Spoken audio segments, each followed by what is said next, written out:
오늘 말씀 아모스 7장 4절에서 6절 말씀인데요. 여러분이 다 같이 읽으셨듯이 지금 이 말씀을 통해서 중보자의 중요성을 여러분들에게 말씀을 전하고자 합니다. 사실 이 아모스는 전부 4부로 구성되어 있어요. 그래서 지금 어떻게 보면 지금 3부, 즉 7장에서 시작되는데요. 3부가 7장 1절에서 9장 10절까지 이 3부가 이루어집니다. 그래서 우리가 좀 이 3부에는 여호와의 그 선민의 여호와 백성의 그 심판의 확실성, 그리고 그 하나님의 그 심판의 준엄함이 더욱더 강도 있게 다뤄지고 있습니다. 어떻게 보면 점층적이죠. 점점점 더 이제 확실히 보여주시고, 또한 그 5가지 현상을 통해서도 이제 그 하나님의 심판이 어떠할 것인지를 또한 보여주고 있습니다. 사실 2부는 이제 3장과 6장이 2부예요. 아모스의 2부인데, 그 2부에서는 3장에서 6장까지는 3편의 예언이 이제 기록되어 있어요.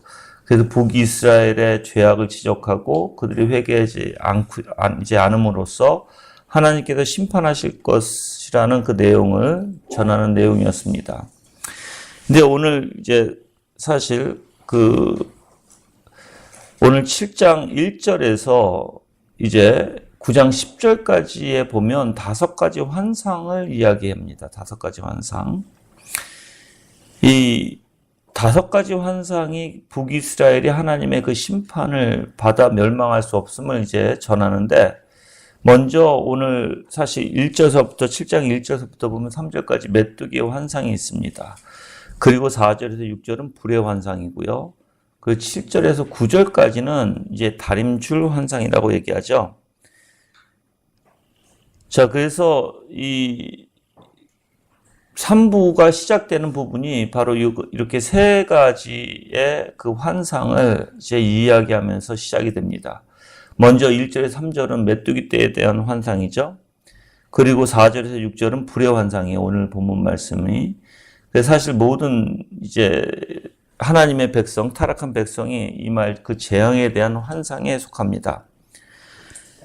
이런 메뚜기 떼와 불을 어떻게 보면 어떤 신학자들은 이제 아수르 왕 드글레스 빌렛의 3세가 이제 이끄는 아수르 군대를 상징하는 곳으로도 보기도 합니다. 그렇지만 또한 어떤 학자들은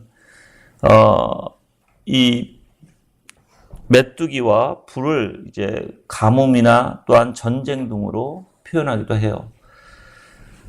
그래서 중요한 게 이제 사실 물론 많은 사람들이 이제 그 가뭄이나 이 전쟁으로도 표현하기도 하는데, 대부분이 여기서 중요한 것은 이제 뭐냐면 바로 이 메뚜기 떼 그리고 불이 뭘 상징하느냐가 아니라 하나님께서 타락한 백성들에게 이제 어떻게 보면 하나님의 재앙이, 우리가 6절에 보면 주 여호와께서 이에 대하여 뜻을 돌리시고라고 얘기하죠.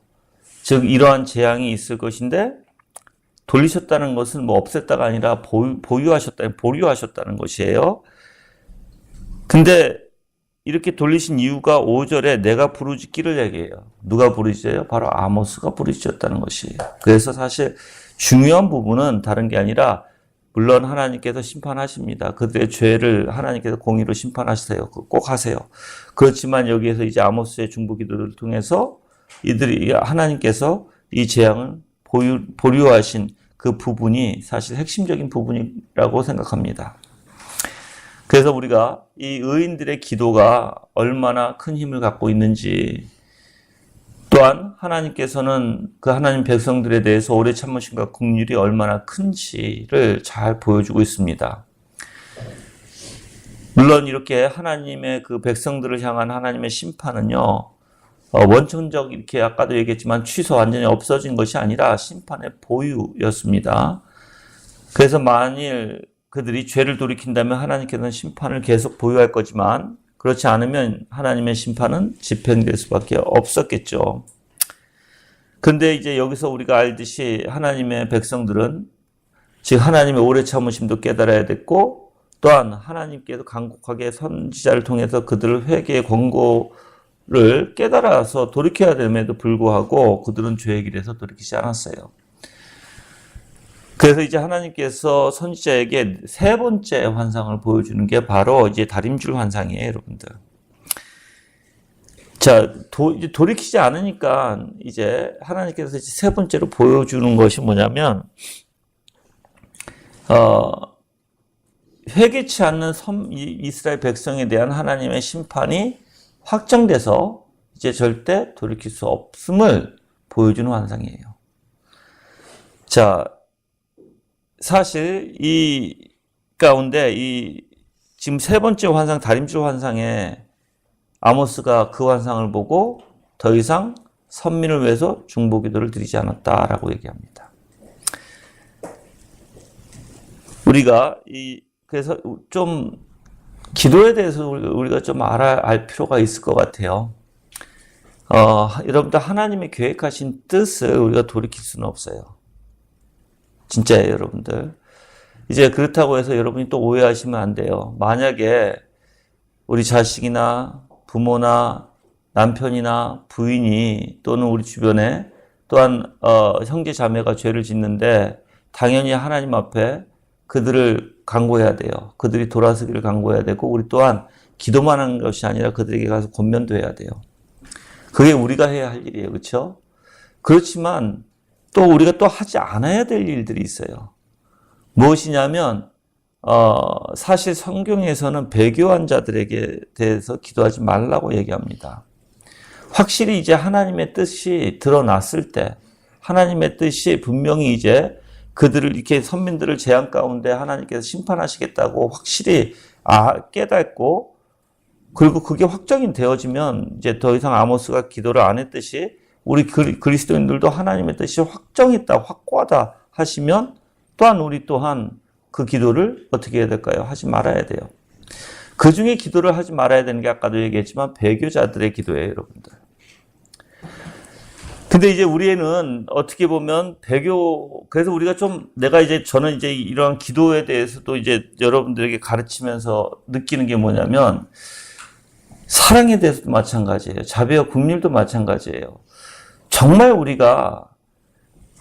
때로는 착각할 때가 있다는 것이에요. 뭘 착각하냐면 하나님보다 내가 더 다른 사람을 긍휼히 여긴다라는 착각.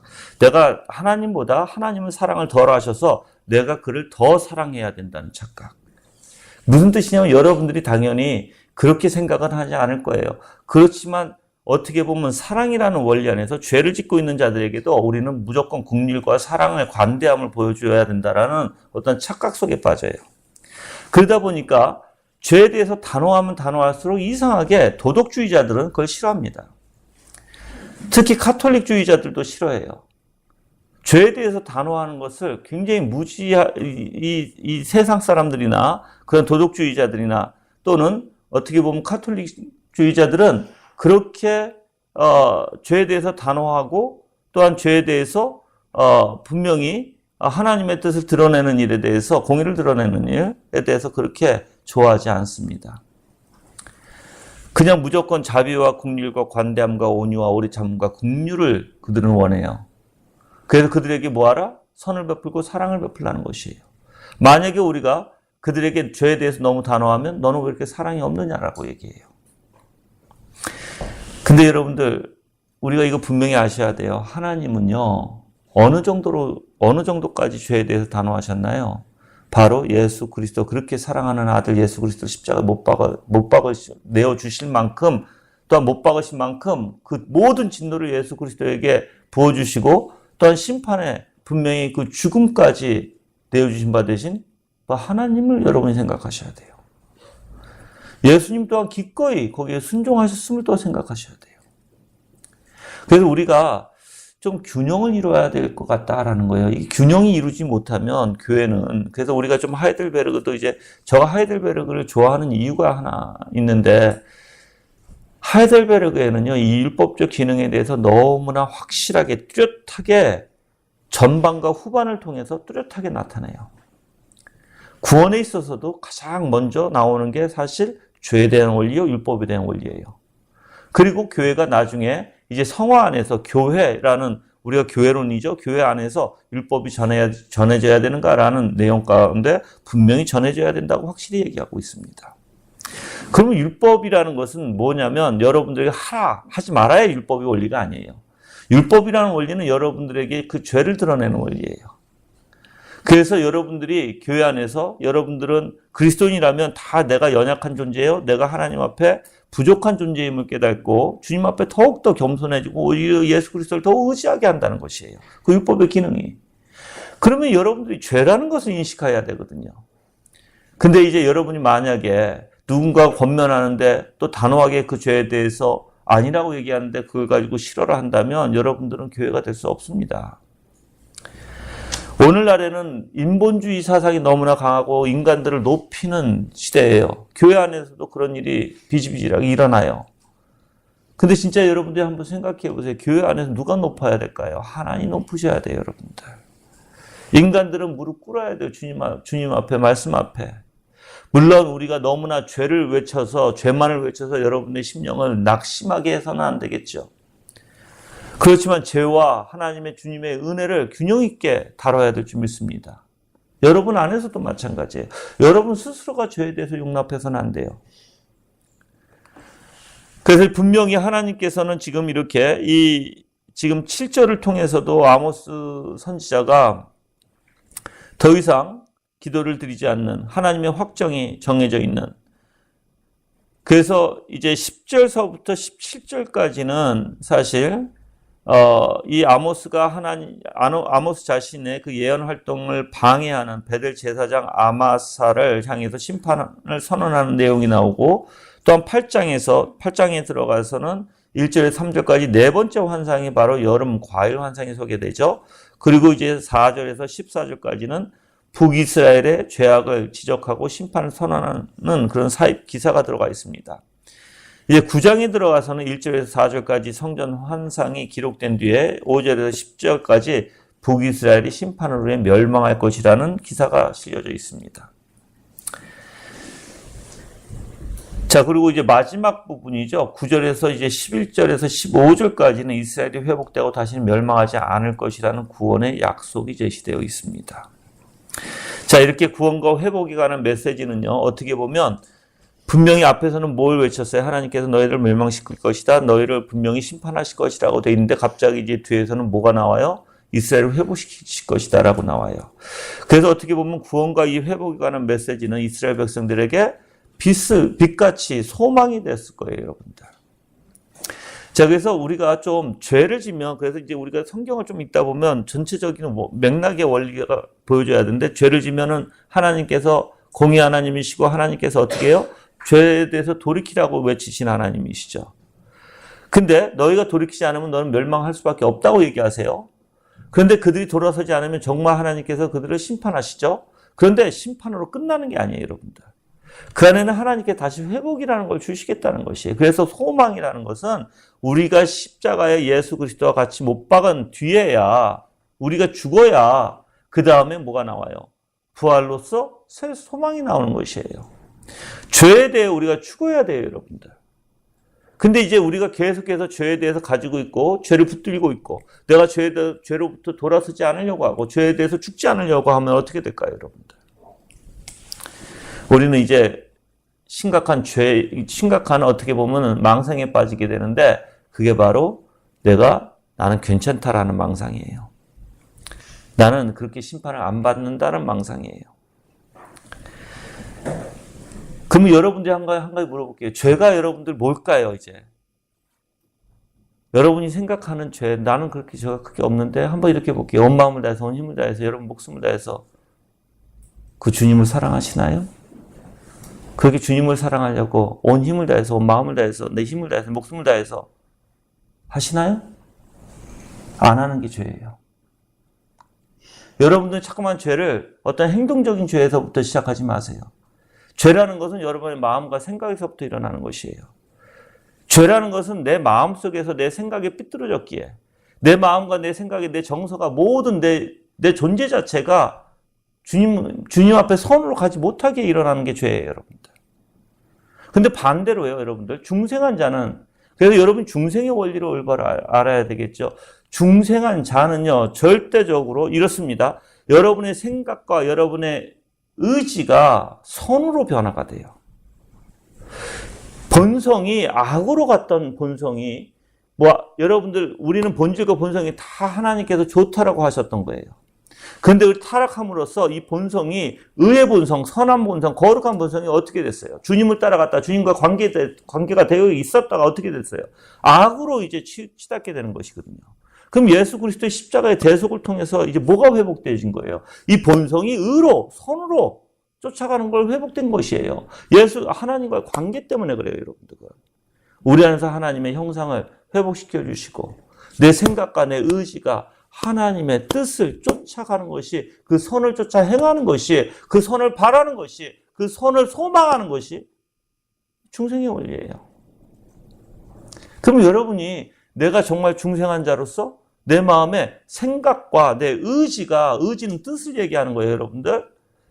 그러면 자꾸만 선으로 가고, 선이 뭐예요? 주님이에요, 주님, 여러분들. 오직 선한 분이 누굴까요, 여러분들? 예수 그리스도 외에는 없어요. 그분을 쫓아 행하고, 그분을 묵상하고, 그분을 마음에 담고, 오직 그분만을 바라봐야 되는데, 문제는, 그래서 그분을 내가 사랑하기를 원하는데, 그분이 나의 전부인데, 만약에 여러분들이 그렇게 하나님을 쫓을 생각이 없고, 그 사랑을 내가 원하지를 않고, 그 사랑이 무엇인지도 모르고, 그 중생한 자는 그렇게 못 살아요, 여러분들.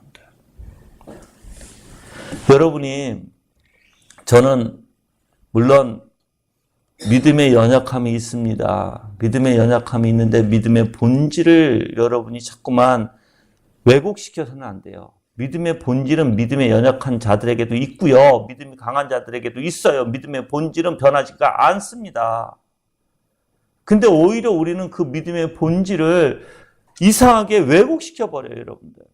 아무리 연약한 자라도요, 주님을 향하게 돼 있습니다, 여러분들. 믿음이 있는 자라면, 아무리 연약한 믿음이 있는 사람이라도 주님을 사랑하는 마음이 있어요, 여러분들. 그 선으로 쫓아가는 마음이 있다고요, 여러분들. 생각이 있다고요. 그냥 악을 쫓아서 실행하거나 악을 쫓아서 그냥 내버려 두지는 않을 것입니다, 여러분들. 하나님이 여러분들 그렇게 두지 않아요. 그래서 여러분이 죄를 생각할 때 여러분이 어떤 행위적인지, 나는 뭐 죄가 없는데 내가 그렇게 죄를 짓고 사는가?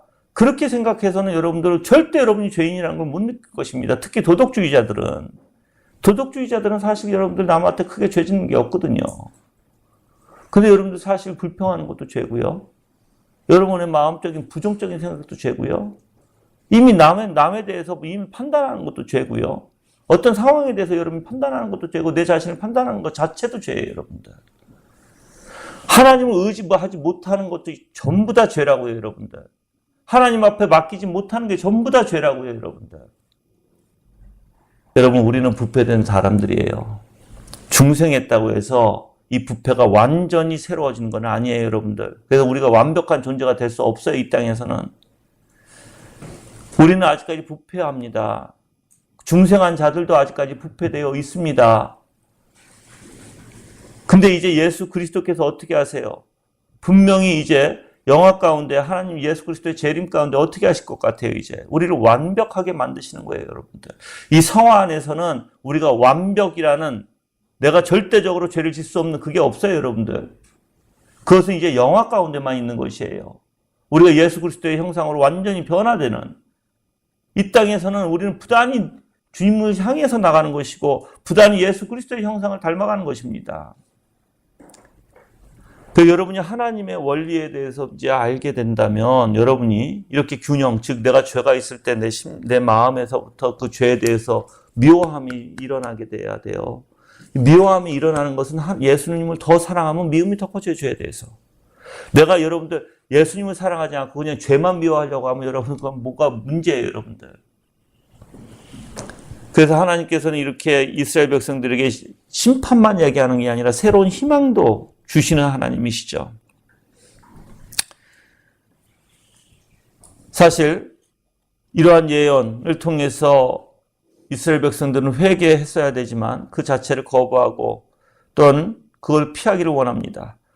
그래서 제가 여러분들, 하나님은요 절대적으로 어떤 일이나 사건을 피하거나 여러분들이 모면하려고 그걸 원치 않으세요, 절대. 근데 이상하게 우리는 어떤 어려움이나 문제가 있거나 하면 다 요리조리 피해서 다니려고 해요. 하나님 그런 분이 아니세요. 제가 말씀드리지만 여러분이 요리조리 피하잖아요. 더 큰 문제가 생겨요. 더 큰 문제. 죄는 여러분 잡으세요. 죄는 여러분들을 죽여갈 거예요. 어떻게든 여러분들을 하나님 앞에 가지 못하게 할 것이에요. 죄라는 건 여러분들, 죄라는 원리는 하나님과 여러분들을 떨어뜨려 놓는다고요. 자꾸만. 여러분이 하나님 앞에 가서 무릎 꿇게 하지 않을 것이라고요. 죄는 자꾸만 여러분들을 예수 그리스도를 닮아가는 것을 죄는 원치 않을 것입니다. 여러분이 피하면 피할수록 어떻게 될까요?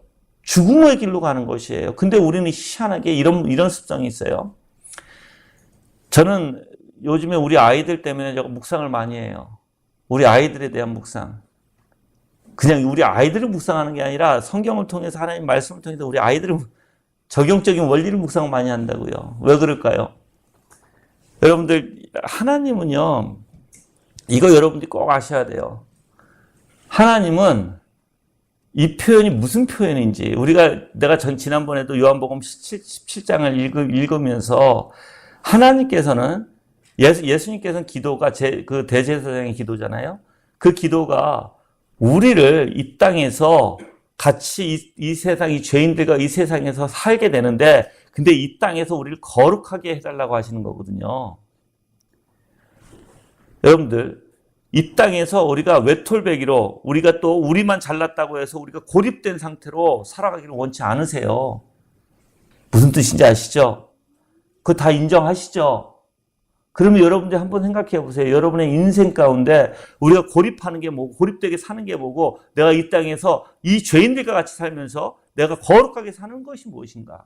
그래서 나는 아이들에게 여러분들이 이걸 가르쳤으면 좋겠어요. 자꾸만 문제를 가지고 이게 문제되는데, 야, 이거 하니까, 이거 문제니까 이거 하지 마.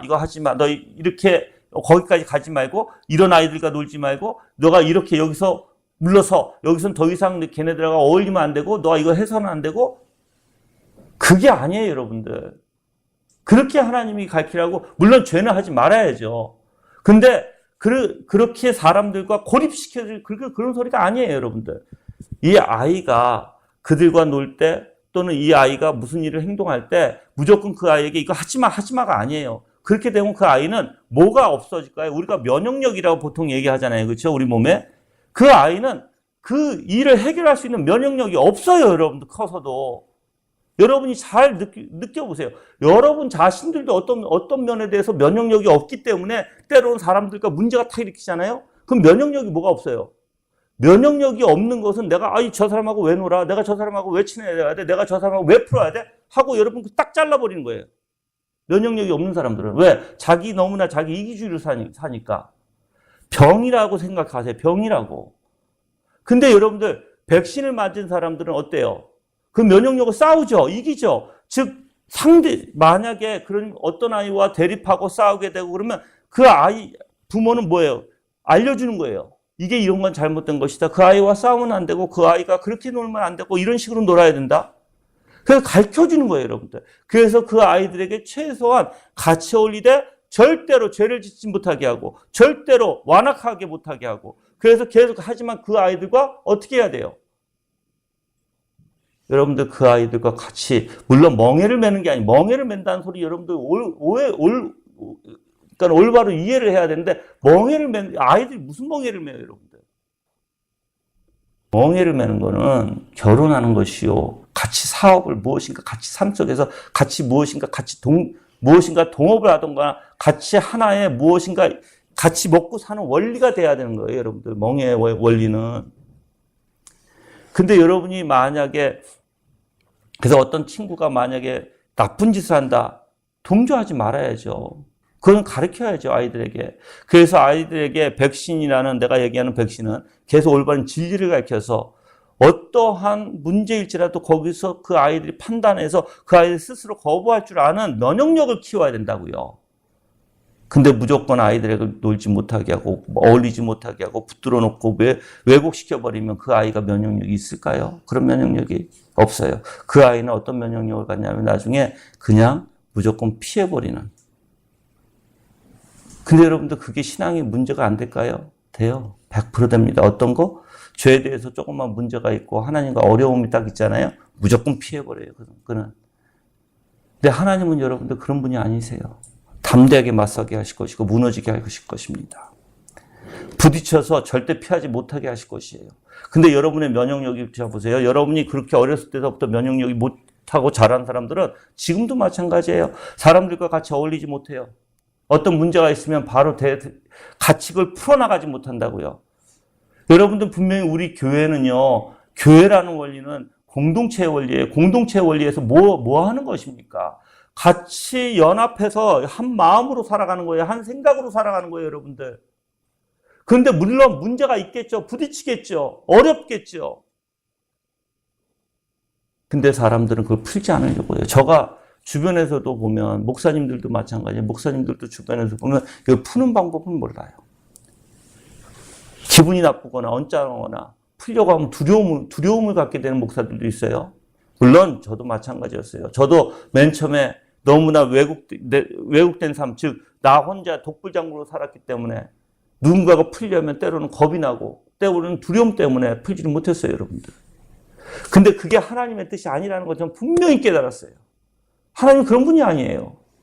그러고 나서부터는 저는 문제가 있으면 무조건 풀려고 합니다. 기도하고 주님을 의지하고 이것이 주님의 뜻이 아닌데 그럼 주님의 기쁘신 뜻은 뭘까? 같이 연합하는 것이고 마음에 grudge against your brother. 그러니까 우리 마음에 어떠한 응어진 거, 어떠한 불만이 있는 거 그걸 풀라는 거예요. 누가 아는 자가 그 형제가 그렇게 있다는 걸 아는 자가 예물을 드리기 전에 내려놓고 가서 풀라는 것입니다. 근데 풀 줄 알아야죠. 풀 줄을. 생각해 보세요. 아이들을 풀지 모르게 꽉 막아놓고 어떠한 것에 면역력이 생겨서 아이들이 누구하고 문제가 있으면 풀 줄 알고 그 누구하고 있으면 거부할 줄 알고 그 잘못된 것을 이야기할 줄 알고 그렇게 면역력을 키워야 되는데 그게 아니라 여러분 자신들도 어렸을 때 많이 그렇게 살았으면 푸는 걸 배우지 못했으면 사람과 풀어나가는 법은 모릅니다, 여러분들. 교회는 그게 아니에요. 근데 우리가 예수님을 보세요. 하나님 보세요. 하나님 계속 푸시죠. 우리에게 먼저 다가오시죠. 그게 바로 하나님의 원리예요. 하나님의 원리가 여러분들이 고립하게 되고 내가 좋아하는 것만 하게 되고 하나님 절대 그런 분 아니십니다. 이 사람 저 사람 사회에서 또는 특히 우리 공동체 안에서 가정 안에서도 항상 자기가 어떠한 것을 가르쳐야 될까요? 베푸는 것.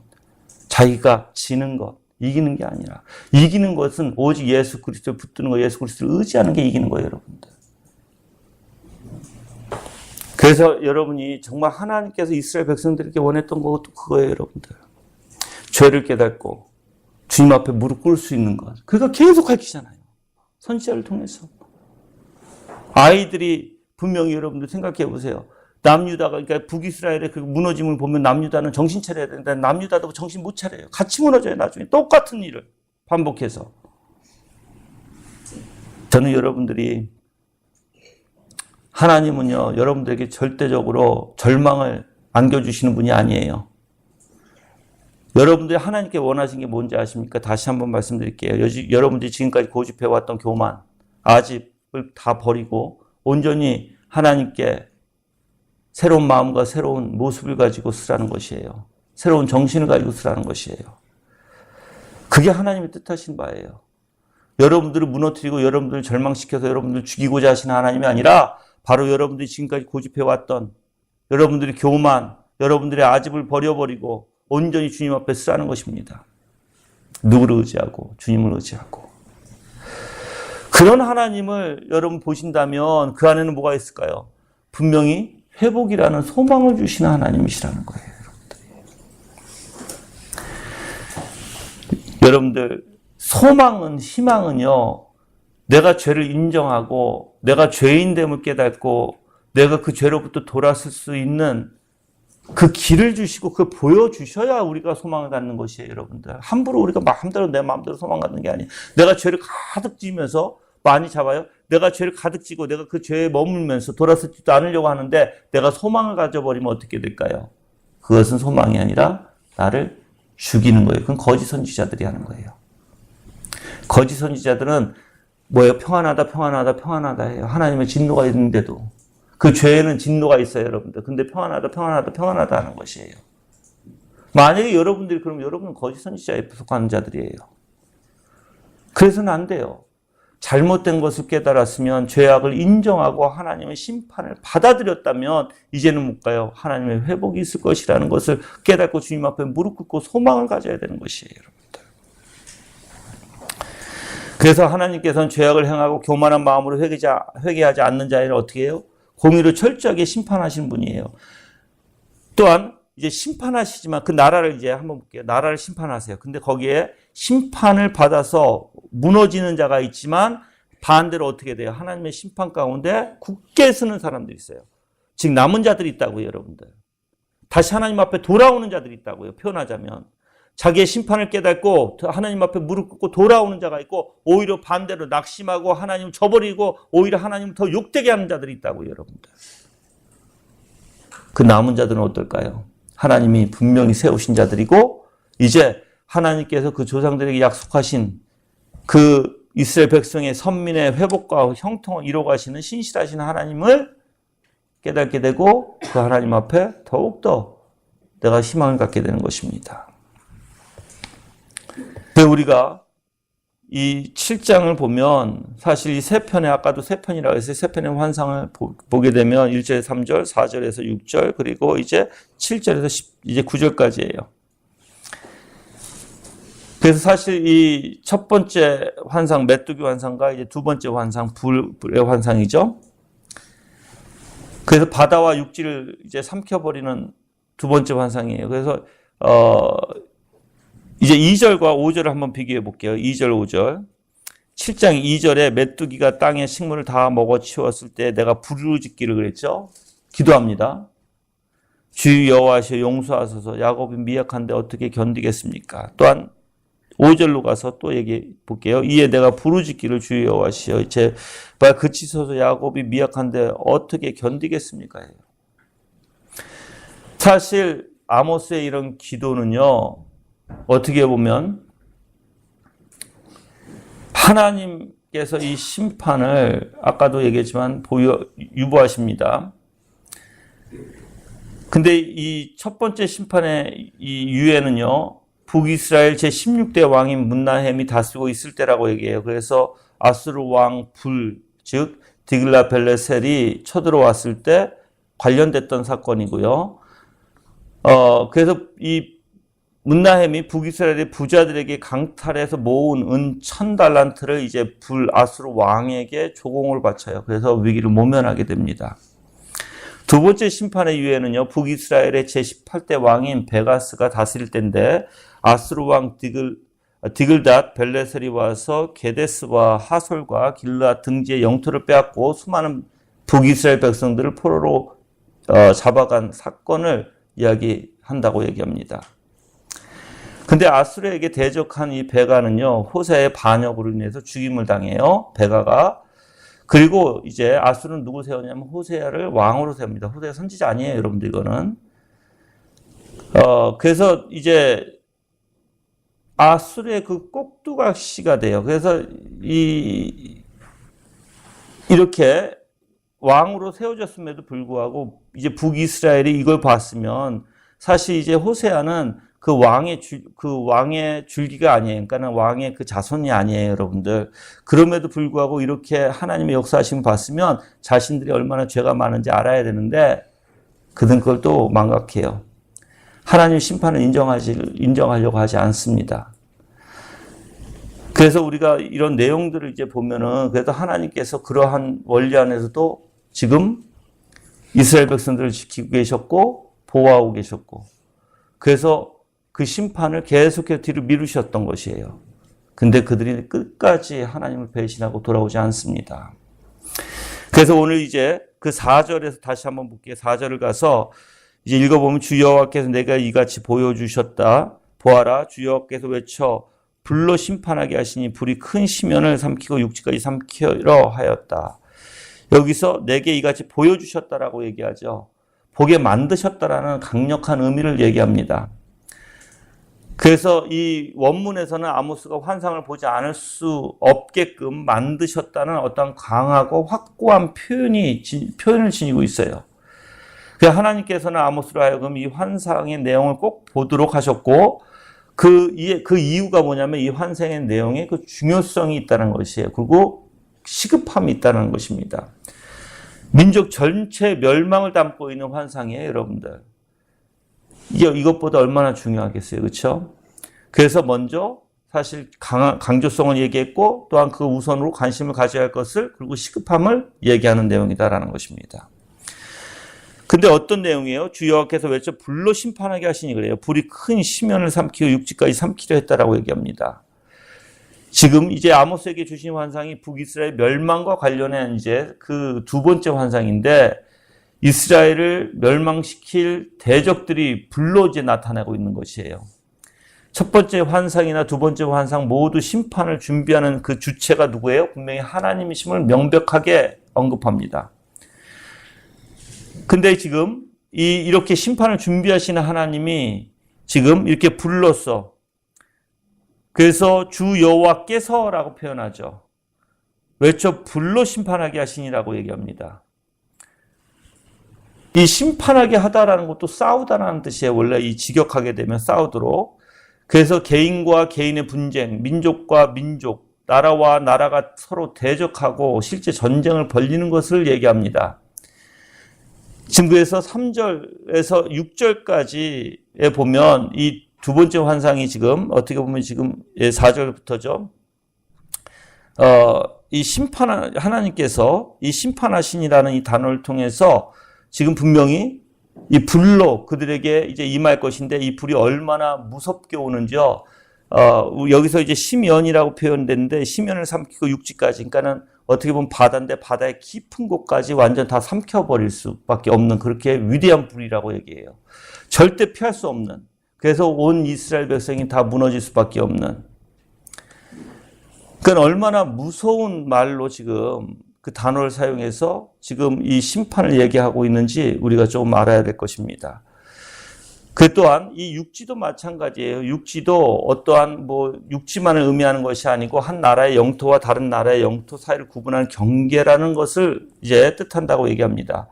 그래서 하나님께서 이스라엘 백성에게 분깃을 주신 거룩한 땅을 가리키는 의미로 대부분 사용되어 있고요. 그래서 이 육지는요, 이방 민족의 땅에 대비되는 하나님께서 이스라엘 민족에게 주시는 땅, 그 거룩한 기업으로 이해할 수 있을 것이라고 얘기합니다. 그래서 이 육지는 하나님께서 선민들에게 약속하신 기업으로 주신 이스라엘 땅을 가리키는 것을 보는데 그것까지 어떻게 하신다? 하나님이 다 삼켜버리시겠다. 그 땅을 내가 너에게 주지 않겠다라는 것이에요, 여러분들.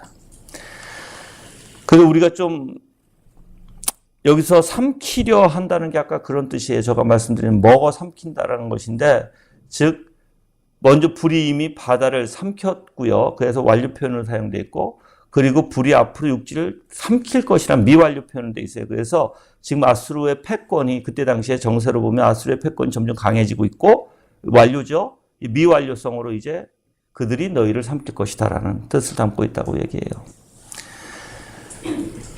또한 5절에 보면 이에 내게 부르짖기를 주 여호와여 제발 그치소서 야곱이 미약한데 어떻게 견디겠습니까 하였더니 지금 두 번째 환상에서 하나님께 심판을 유예해달라는 청원 기도를 드립니다. 첫 번째도 마찬가지였고 지금 두 번째도 2절과 지금 5절에서 얘기하는 것이죠. 자, 그러면 어떻게 보면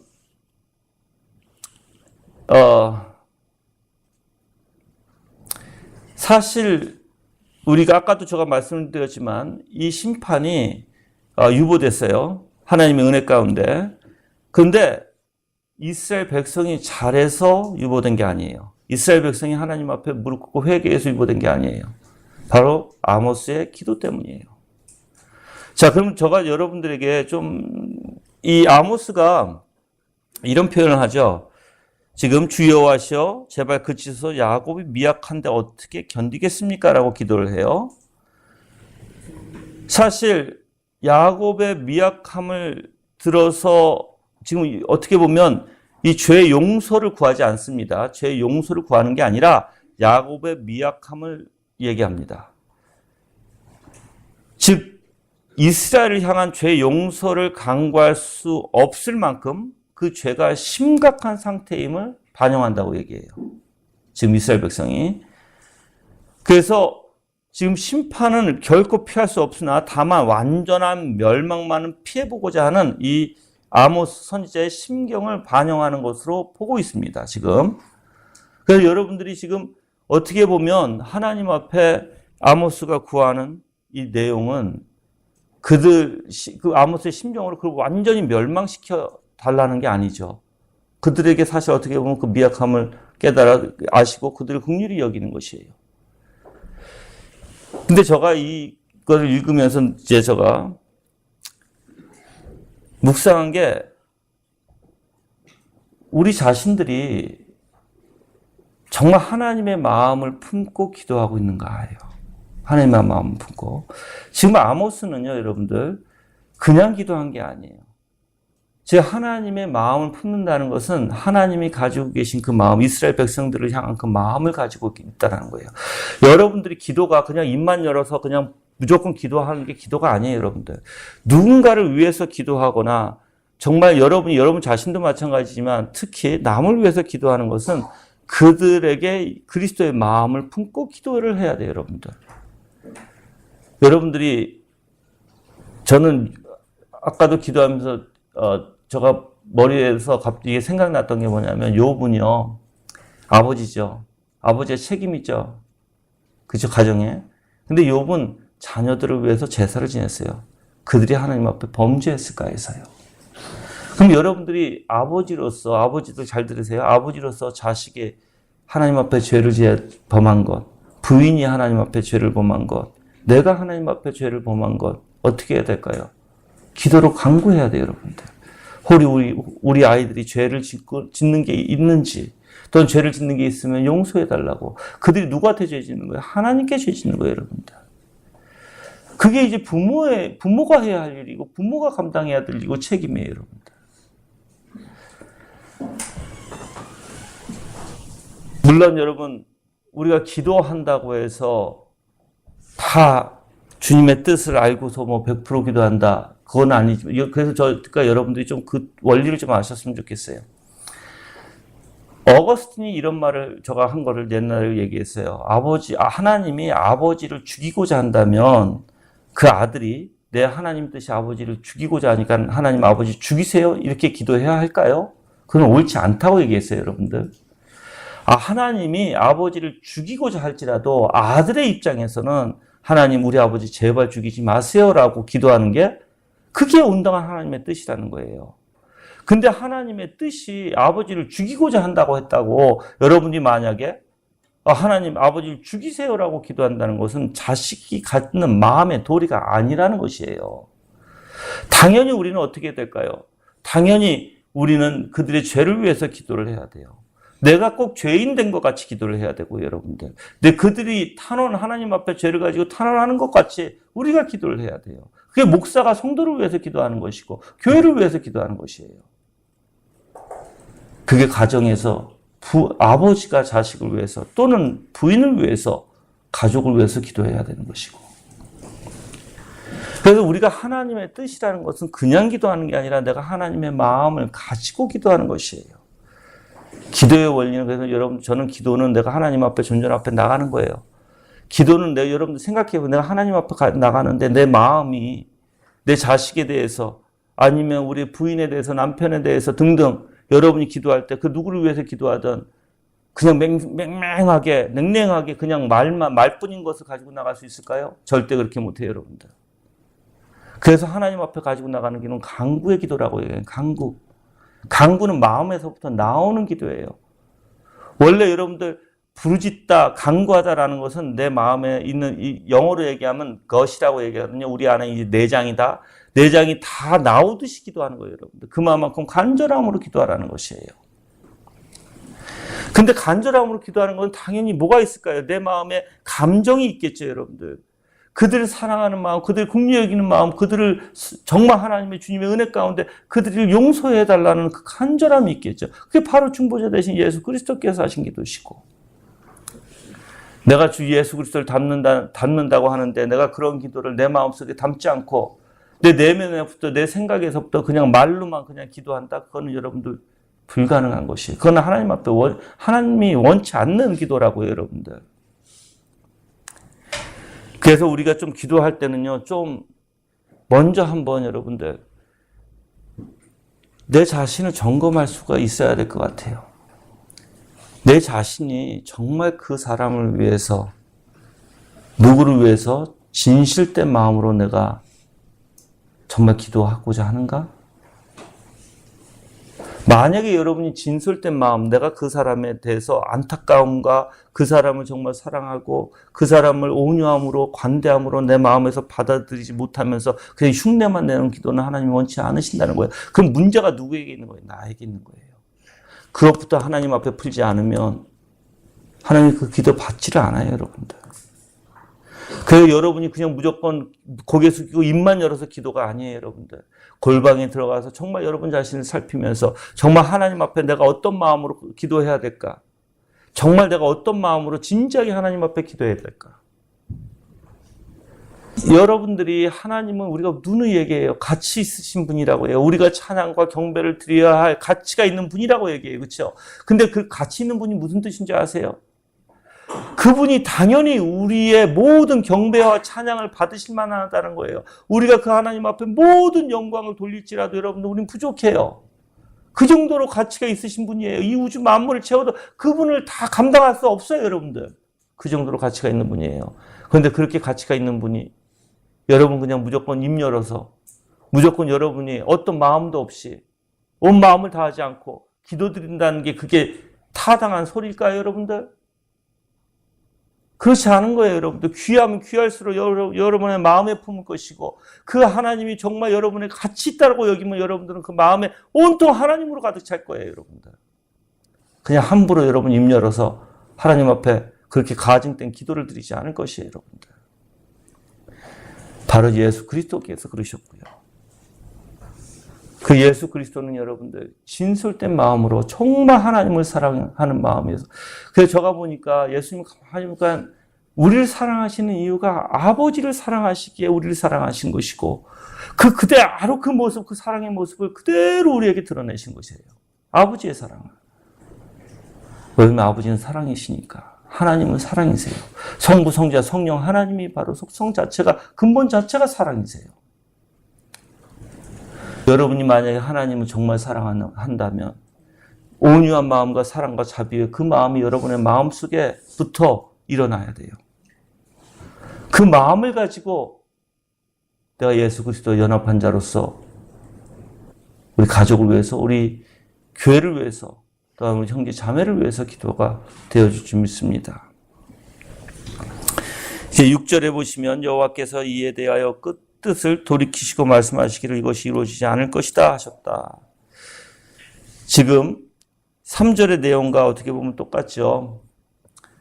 그래서 하나님께서는 이제 첫 번째 환상을 보여준 이 메뚜기 떼를 통해 심판이 유예됐음을 불구하고 북이스라엘 백성들이 회개하지 않자 불을 통해 심판을 다시 진행시키셨지만 이 역시 다른 조건도 없이 다만 아모스의 기도를 들으시고 다시 철회하신 것이고, 이처럼 하나님께서 아모스의 기도를 통해 북이스라엘에 대한 심판을 다시 한번 중지하신 것을 볼 때요, 우리가 볼 때 아브라함이나 모세나 아모스와 같은 영적 지도자가 얼마나 중요한지 여러분이 아시겠죠. 즉 한번 이렇게 볼게요.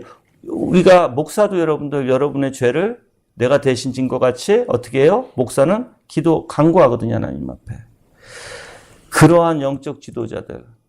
그래서 지금 여러분이 생각하기에 여러분 자신이 잘해서, 여러분이 잘나서 하나님의 진도를 막고 있다고 생각하십니까? 누군가가 여러분들을 위해서 기도하고 있다는 것이에요. 우리가 특히 누가 기도하시나요? 가장 기본된 건 예수 그리스도께서 여러분을 위해서 기도하시고, 또한 그 기도를 성령께서, 그러니까 예수님께서 성령을 통해서 우리 안에서 여러분들을 위해서, 각자를 위해서, 형제 자매를 위해서 기도하게 하세요. 그러니까 누군가가 나를 위해서 기도하고 있다고요. 근데 한번 생각해 보세요. 여러분을 위해서 누군가가 정말 마음 졸여가면서 정말 애틋한 마음으로 이렇게 아모스가 그 백성들을 온유한 마음으로 사랑과 긍휼을 자비와 정말 안타까운 마음으로 기도했듯이 누군가가 여러분들을 위해서 기도하고 있다면 그거 생각하시나요? 기도할 때마다? 만약에 내가 간절함으로 누군가를 위해서 기도한다면 또 간절함으로 누군가가 나를 위해서 기도한다는 걸 알겠죠. 근데 내가 간절함으로 기도하지를 않아. 누군가를 위해서. 그럼 여러분들도 그런 생각 안 해요. 우리는 상대성이니까. 내가 할 줄 알아야 그걸 생각하게 되거든요. 근데 내가 할 줄 모르면 난 생각을 못 해요, 여러분들. 근데 여러분이 만약에 생각 못 한다면 누군가가 나를 위해서 간절히 기도하고 있다는 걸 생각을 못 한다면 여러분은 그 누군가를 위해서 기도하지. 그렇게 간절히 기도하고 있지 않다는 것이에요, 여러분들. 근데 여러분 솔직히 생각해 뭐 어떤 기도가 옳을까요? 누군가가 여러분을 위해서 여러분이 정말 그 죄를 회개하는 것 같이 누군가가 여러분을 위해서 기도하고 있다면 그게 사랑이고 그게 은혜고 은혜 중에 은혜예요, 여러분들. 하나님께서 그에게 마음을 주셔서 기도하게 하시니까 그런 역사가 우리 교회에 일어난다면 정말 여러분들 그 상대방을 이해할 것이고 또한 그 상대방을 아낄 것이고 그 상대방을 정말 내가 관대하게 생각하시고 온유하고 긍휼히 여길 것이에요. 서로가 서로를 위해서 기도하지 않으니까 간절함으로 미워하게 되고 판단하게 되고 여러분들이 이렇게 하나님께서 오늘 이 말씀을 통해서도 이 중보의 기도가 얼마나 우리가 사실 여러분과 여러분이 하는 것은 도구라고 얘기하는 거예요.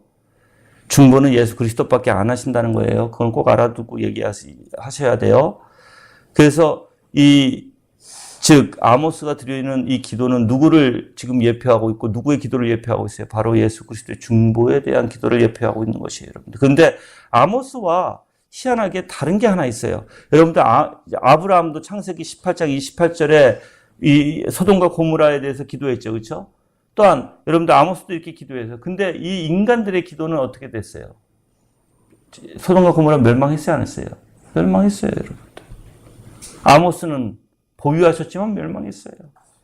근데 이제 예수 그리스도는 생각해 보세요, 이제.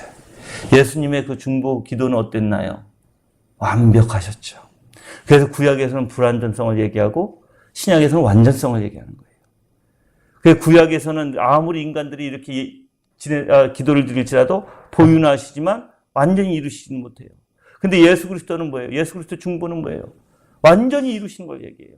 그래서 구약에 있는 성도들이 신약에 뭘 바라보고 있었어요? 완전한 그 믿음을 가지고 완전성을 바라보고 그 메시아에 대한 오시면 완전히 이루실 것을 바라왔던 것이죠, 여러분들.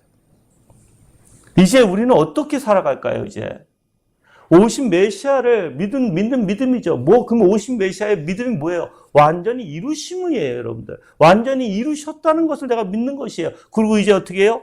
재림으로 오실 메시아, 즉 이 땅의 모든 걸 통치하시고 모든 걸 다스리실 것이고 이제 예수 그리스도 안에서 우리가 그 행복을 누리고 그 은혜를 누리고 영광을 누리고 살아갈 것을 우리는 소망하고 바라봐야 돼요. 그 믿음이에요, 여러분들. 그래서 우리 인간이 언제 소망을 가질 수 있냐면 나같이 연약함을 깨달을 때 소망을 가질 수 있는 것이에요. 내가 연약함을 깨닫지 못하잖아요. 우리는 절대 소망 갖지 못합니다. 여러분이 올바로 아셔야 돼요. 내 죄에 대해서 내가 비참함을 알아야 뭘 가질 수 있어요? 은혜를 생각할 수 있고 또 소망을 생각할 수 있어요. 근데 죄에 대한 비참함이 없어. 내가 죽는다는 것도 사실도 몰라. 거기에 대해서 인지도 못해. 어떻게 소망을 가져요? 어떻게 내가 예수 그리스도의 은혜를, 그 복음을 내가 붙들려고 할까요? 붙들지 못해요, 여러분들. 그래서 여러분들이 아셔야 되는 게 구약 시대만 봐도 하나님께서 그들에게 선지자를 통해서 말씀하고 그리고 또한 전쟁을 통해서 또는 심판을 통해서 어떻게 해요? 그들에게 징계하시고 때로는 그들을 멸망시키시면서 어떻게 하십니까? 그 중에서도 그걸 깨닫고 살아남는 자, 즉 하나님도 돌이켜서 하나님 앞에 돌아오는 자, 하나님께 그들을 세우시는 거예요. 이미 그들을 선택하셨으니까 그들이 돌아왔겠죠. 그래서 이러한 하나님의 역사는 이제 누구로 이루어져요? 오직 예수 그리스도를 통해서 완벽하게 이루어지는 것입니다.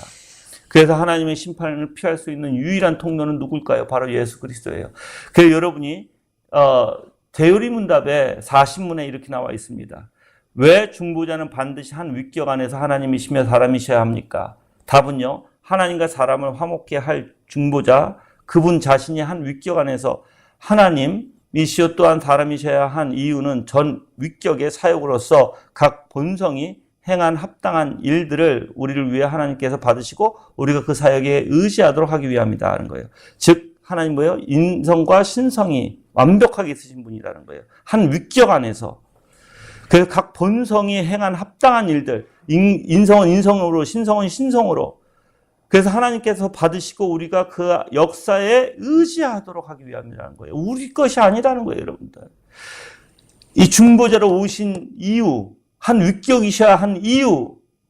그래서 우리를 구원하시기 위한 그 이유는, 그 구원은 우리 게 아니라 누구 거예요? 바로 예수 그리스도 거라는 거예요, 여러분들. 자, 이제 여러분이 그럼 예수 그리스도께서 온전히 그 구원을 이루셨으면, 그래서 인성이 필요하고 신성이 필요했죠. 인성은 뭐예요? 십자가에 달려 죽으셨어야 돼요. 그 고통을 받으셨어야 돼요. 그래서 우리가 수동과 능동이라고 표현해요. 그래서 하나님의 진노와 죽음이에요, 여러분들 십자가에. 그래서 여러분들 하나님께서 이제 율법적으로 온전히 이루신 것도 능동이고, 이제 고난을 받으신, 이제 진노를 받으신 것도 능동이라고 표현해요. 그런데 죽음이라는 것은 수동에 불과해요, 수동. 물론 이게 신학적 용어예요, 여러분들. 그래서 어떤 신학자들은 왜 능동과 수동이라고 표현하냐. 그런데 그렇게 정해져 있기 때문에 그렇게 사용하는 것이에요. 근데 온전히 누가 이루셨어요? 인성과 신성이신 온전히 한 위격이신 예수 그리스도. 이 위격을 여러분들 갈라놓을 수 없어요. 인성을 따로 갈라놓을 수도 없어요, 여러분들. 인성과 신성이 조합해야 되고 연합해야 되고 온전히 이루셔야 돼요. 자, 그러면 하나님께서 그 중보자 되시는 분이 바로 이러한 인성과 신성이시잖아요. 그래서 왜 중보자는 반드시 한 위격 안에 하나님이며 사람이셔야 하는가라고 얘기하는 거예요, 여러분들. 여러분, 이 예수님께서 이 땅에 오신 모든 사역, 그래서 왕의 직분, 제사 직분, 선지자 직분 온전히 이루신 그 예수님, 그 사역을 어떻게 하셨습니까? 하나님은 온전히 받으셨어요. 여러분들 그 사역이 온전히 마음을 다해서 여러분께서 하나님이 받으신 게 무엇인지 아셔야 돼요. 물론 이제 뭐부터 시작해야 돼요? 그 사역에 합당한 모든 마음과 정신과 또한 그 사역에 합당한 모든 외적인 행동들이에요. 그래서 내적과 외적을 전부 다 얘기하셔야 돼요. 근데 정말 그 예수님께서 가지고 계셨던 아름다운 인자하심과 또한 그 사랑과 자비와 긍휼과 또 하나님에 대한 온전한 사랑이 십자가에서 어떻게 됐을까요? 온전히 제사로 하나님 앞에 드려졌던 것입니다.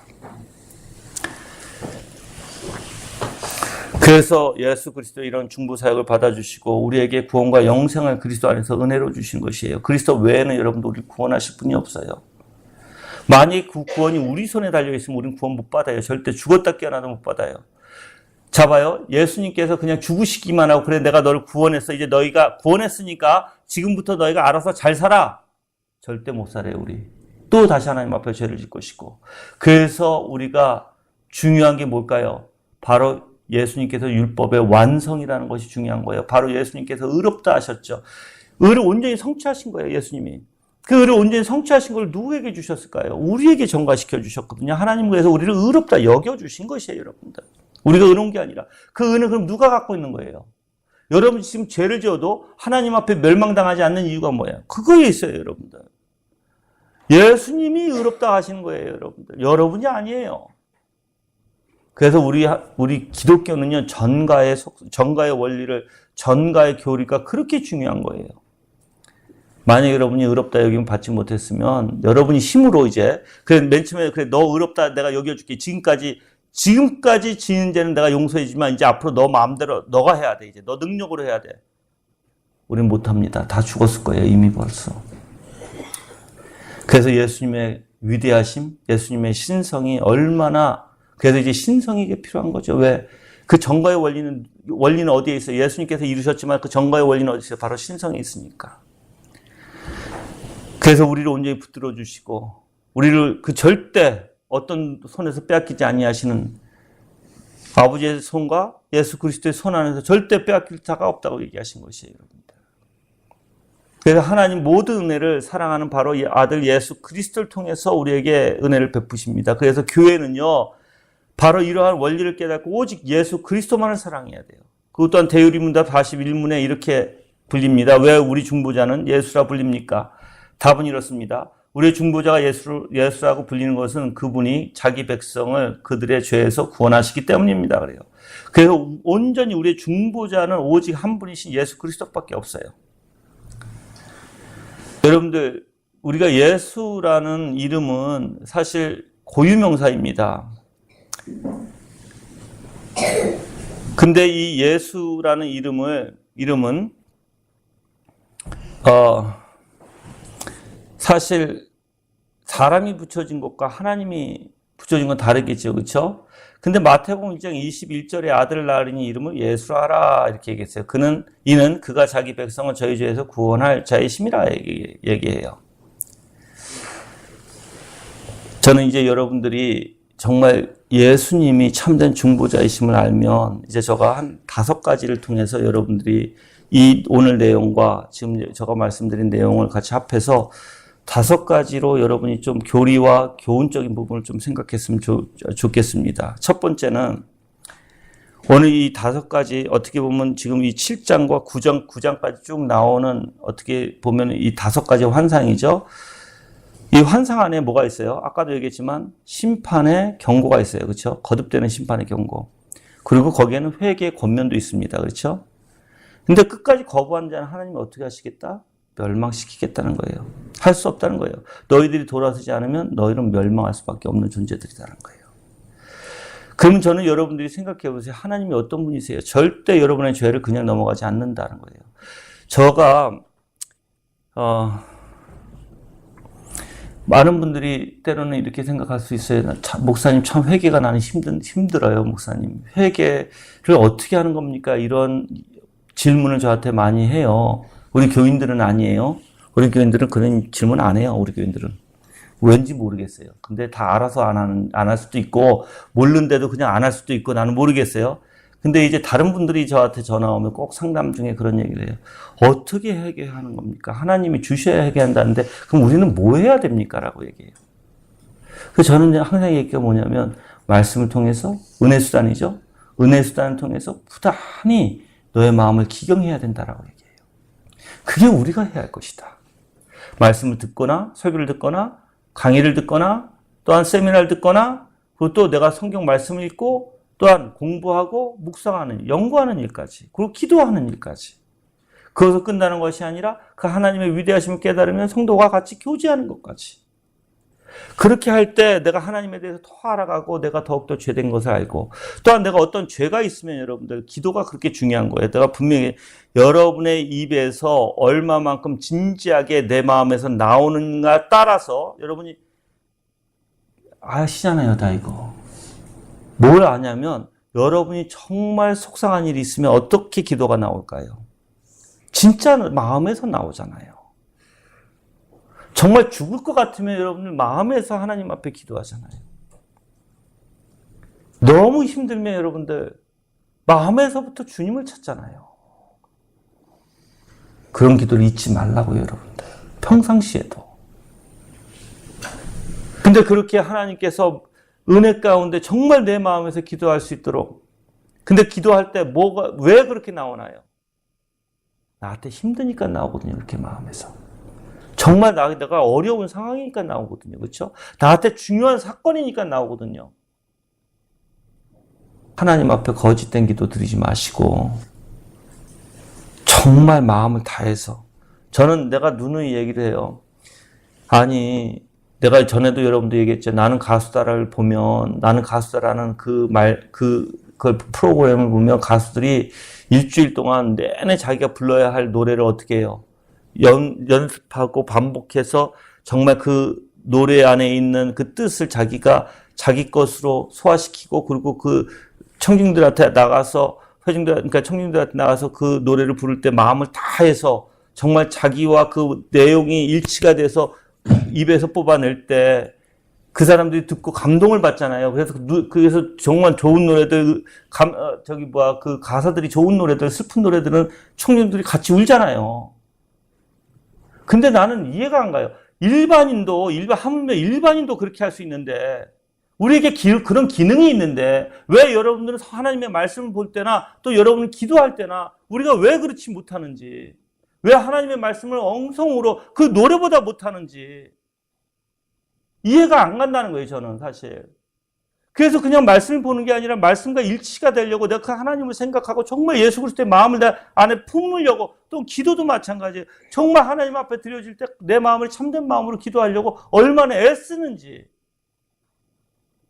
그냥 입만 열어서 기도하는 습관은 있는데 마음을 담지 않으면 여러분들 그걸 어떤 기도라고 얘기해요? 하나님이 받지 않아요, 여러분들. 하나님 그런 분이 아니세요. 꼭 아셔야 될 것 같아. 하나님은 여러분들이 쉽게 아무렇게나 드린다고 되지 않아요. 제가 여러분들 성경을 봐요. 하나님이 언제 하나님이 들어주신지 아십니까? 하나님이 항상 이스라엘 백성에게도 저희가 간구할 때 언제 간 거예요? 힘들어서 더 이상 못 참을 때 하나님 앞에 울부짖는다는 거예요. 그때 하나님이 내가 들어주겠다는 거예요. 왜? 하나님의 영광이 더 크게 일어나니까 그 안에. 더 위대하게 그 위대하신 하나님을 보여주시니까. 저는 그래서 여러분들을 정말 하나님의 영광이 여러분들 가운데 나타나기 위해서 때로는 여러분들 우리가 무엇을 구해요? 구하는데 안 주세요. 우리 흔히 이렇게 얘기할게요. 있었던 일을 내가 우리 교회에서 있었던 일 우리가 오랫동안 하나님 앞에 이 직장을 간구해요. 하나님 직장을 주세요. 근데 여기저기 다 집어넣고 다 찾자마자 안 돼. 마음 점점 조급해와. 식구들도 나를 쪼여와. 그래서 마음이 조급해져. 힘들어져. 그래서 주님 앞에 또 기도해. 제발 직장 구하게 해달라고. 근데도 안 주셔. 그러다 여러분들 정말 힘들어질 때 하나님 앞에 내가 낙심하기 바로 정말 내가 구할 수 없나? 나는 뭐 해야 되나? 하고 하나님이 정말 좋은 곳으로 인도해 주셔서 정말 좋은 직업을 얻게 되고 좋은 장소를 얻게 되면 어떻게 될까요? 그 사람의 기쁨과 옆에서 기도해 주신 사람들의 기쁨이 얼마나 클까요, 여러분들? 하나님이 어떤 분이신지 아셔야 돼요. 하나님은요, 더 큰 영광, 더 큰 위대하신 하나님의 자비하심과 긍휼하심을 여러분들에게 보여주시기 위해서, 여러분들에게 정말 깨닫게 하기 위해서 하나님은 때로는 그런 방법을 사용하세요. 여러분이 그래서 여러분 자신이 하나님이 어떤 분이실지 안다면 여러분 그 하나님 앞에 아무렇게나 여러분 마음, 여러분의 어떤 고생도 없이 아무렇게나 하나님 앞에 드리는 게 아니에요. 그래서 자원하는 심령은 어떤 심령이라고요? 자원하는 심령은 그냥 내가 드리고 싶어서 드리는 심령이 아니에요. 그거 착각하지 마세요. 그것보다 더 100%면 100% 이상 것을 드리는 게 자원이다. 100%에서 내가 100%를 드리면 내 마음이 괜찮다 했는데 그게 아니에요. 하나님은 그것보다 더한 걸 요구하신다는 거예요. 왜? 그 하나님은 그만한 가치가 있으신 분이시니까. 두 번째는 타락한 선민에게요. 재앙이 임할 것이라는 계시가 주어졌음에도 불구하고요. 아모스의 중보기도로 그것이 이제 취소된 사실은요. 이 세상의 죄가 관영함에도 불구하고 심판이 즉각적으로 임하지 않는 것은 죄인들을 향한 하나님의 긍휼과 의로운 자들의 중보 기도 때문이라는 사실을 일깨워준다는 거예요. 누군가가 내가 아까 이제 중보자를 뺄게요. 누군가가 여러분들을 위해서 도구의 기도를 하고 있다는 거예요. 왜? 여러분이 죄가 관영함에도 이 세상의 죄가 관영함에도 불구하고 하나님이 즉각적으로 심판하지 않는 이유. 근데 저는 이렇게 봐요.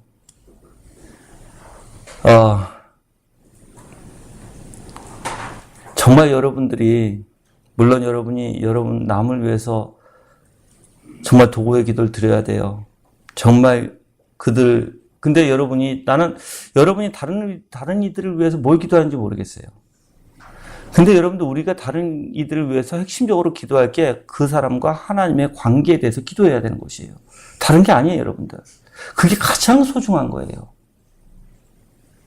근데 때로는 제가 이것을 묵상하면서 느낀 게 때로는 정말 하나님이 이제 아모스가 이렇게 하나님의 심판을 미루어 주시기를.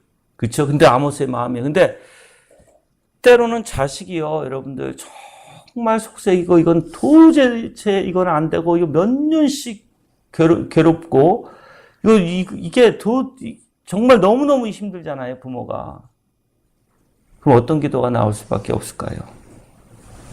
저는 청교도인 중에 이런 기도를 한 사람이 있어요. 주님, 내 자식이 어렸을 때 태어났을 때죠.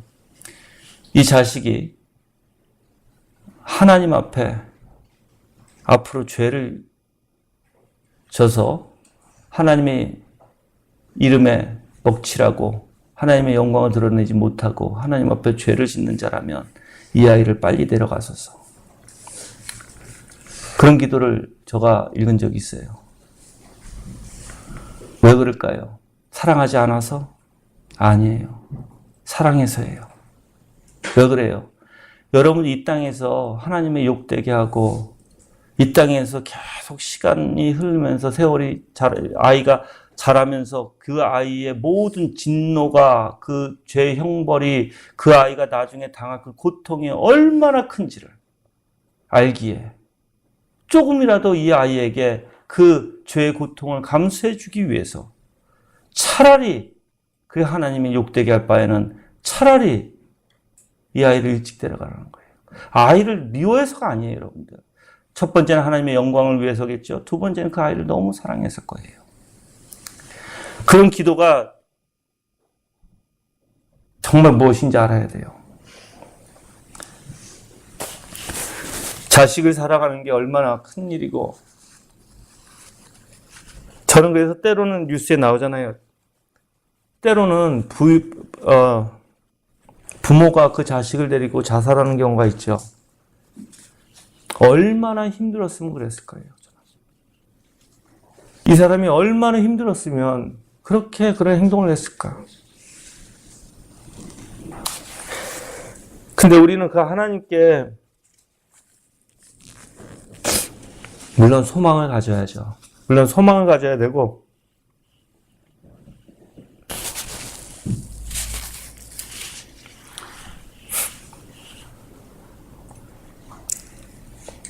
우리가 지금 여러분의 주변이나 우리 나라나 우리 교회들이나 정말 하나님의 은혜 가운데 우리 마음이 그들을 긍휼히 여기고 더 하나님의 자비하심을 더욱더 간구해야 될 줄 믿습니다. 근데 우리가 또한 그 죄를 그냥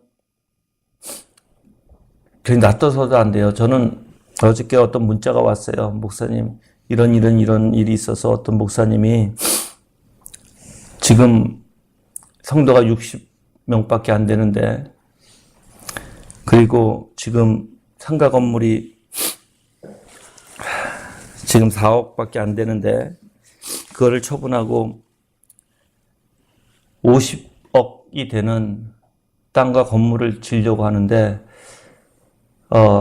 내가 아는 목사한테 와서 이 성도들을 잘 설득해서 그 50억을 질 수 있게끔 해 주십시오. 이렇게 왔다는 거예요. 그래 내가 목사님 그거 절대 하지 마십시오. 그거 하면 그 목사님의 탐욕, 그 목사님이 이루고자 하는 야망, 그 하나님 앞에 죄된 걸 목사님은 동조하는 것 될 것이고, 또 목사님이 그분에게 올바로 따끔하게 얘기하지 않으면 잘못하면 방임죄가 됩니다. 이제 들었으니 둘 중에 하나 하셔야 되는데, 들었으니 개인적으로 만나서 솔직히 얘기하십시오. 그거는 성도들에게 너무나 무거운 짐을 지워주는 것이고, 어떻게 60명이 50억짜리를 할 수 있는, 그건 말도 안 된다고요. 말도 안 된다. 여러분도 마찬가지예요. 여러분들도 죄를 보고 가만 놔두면 방임죄고요. 여러분들도 죄에 대해서 옳다 하면 동조죄가 되는 것이에요. 근데 하나님이 분명히 여러분들을 통해서 보게 하시고 듣게 하신 이유가 있겠죠. 근데 우리는 너무나 그 일을 많이 해요. 방임죄를 많이 하는 것 같아요, 우리는. 그냥 보고도 그냥 지나가는 것, 보고도 남모른 채 하는 것, 보고도 여러분이 계속 보고도 남모른 채 하다 보면 나가서 만약에 정말 어떤 사건들이 있을 때 그때도 보고도 모른 척 하실 거예요. 왜? 그런 습성들이 있으니까. 습관이 있으니까. 그러지 마세요, 여러분들. 조그만 일에도 여러분들 남한테 물론 판단은 안 돼요, 여러분들. 판단하는 것과 남에게 권면하는 건 다릅니다. 그거 분명히 구분하셔야 돼요, 여러분들. 권면은 항상 내가 예수 그리스도의 마음으로 내가 예수 그리스도와 관계 안에서 권면하셔야 돼요.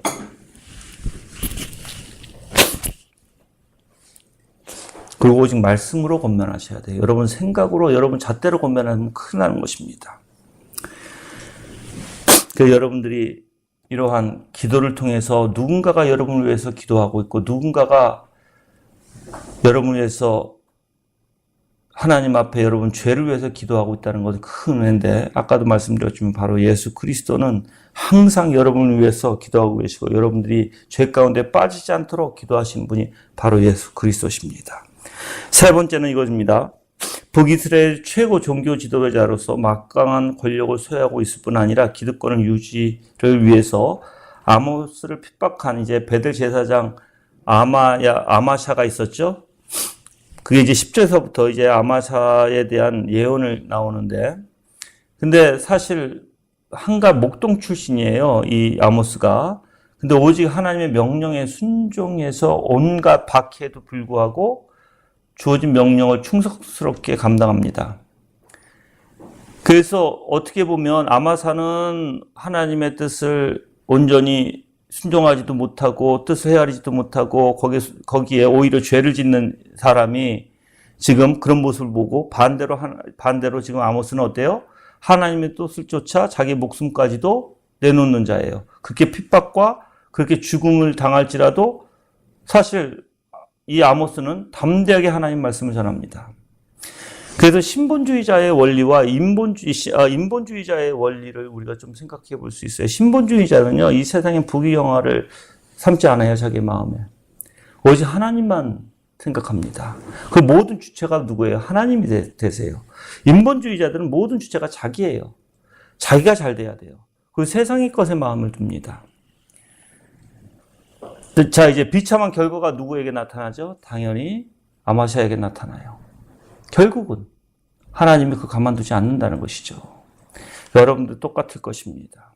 자, 이제 네 번째는 구약의 선민의 구원의 보증으로 여긴 성전의 파괴가 일어나요. 그래서 대살육이 일어나요. 그런 이제 환상을 보여주시는데 선민에 대한 최종 심판의 선언입니다. 그래서 이 세상의 하나님의 성전과 그 원형으로서 죄인들을 위해 사실 자기 몸을 찢기신 바로 예수 그리스도 외에 그 어떠한 구원의 보증도 없다는 것을 우리에게 보여주십니다.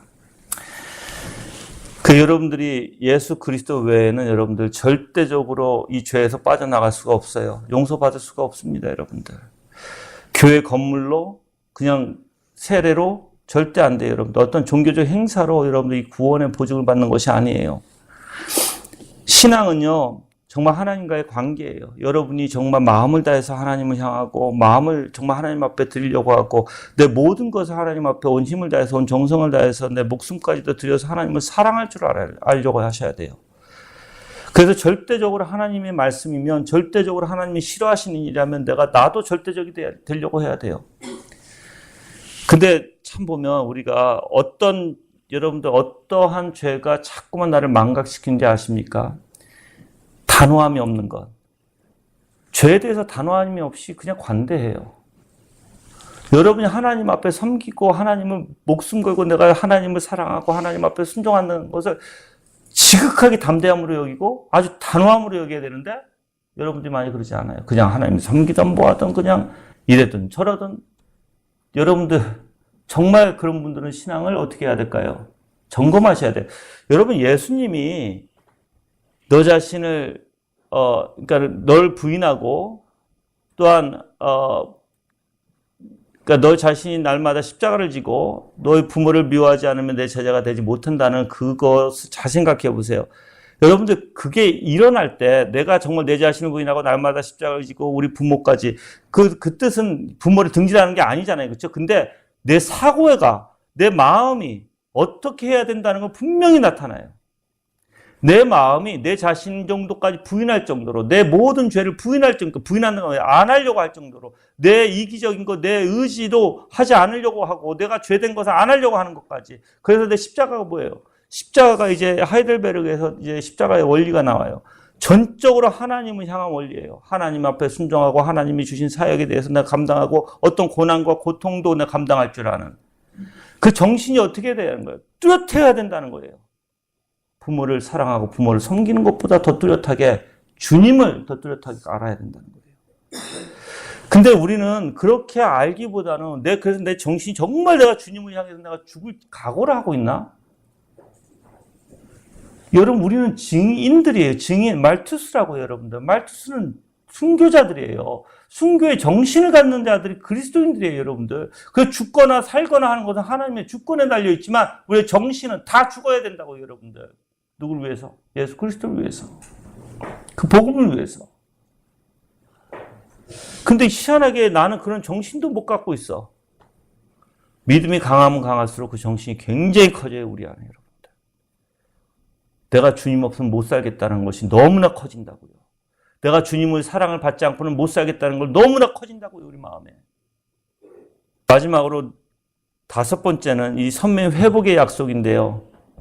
하나님은 궁극적인 심판이 아니라 뭐예요? 구원이라는 것입니다. 그래서 하나님께서는 다양한 양상의 심판까지도 궁극적으로 어디에다 초점을 맞추시는 분이에요? 구원에 초점을 맞추신다는 걸 꼭 생각하세요. 하나님은 여러분들을 심판하신다고 해서 죽이시려고 하는 게 아니에요. 구원하시려고 하시는 거예요, 하나님은. 그래서 당연히 공의와 심판을 통해서 하나님의 거룩하심과 하나님의 의로우심을 드러내죠.